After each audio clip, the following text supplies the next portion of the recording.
ఎదురు చూస్తున్నాను. నీవే ఏదైనా చేయాలంటూ నీ కార్యాలకే ఎదురు చూస్తున్నాను.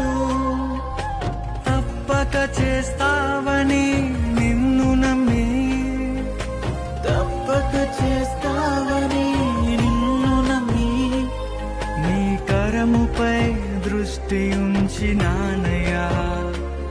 నీ కరముపై దృష్టి ఉంచినానయ్యా.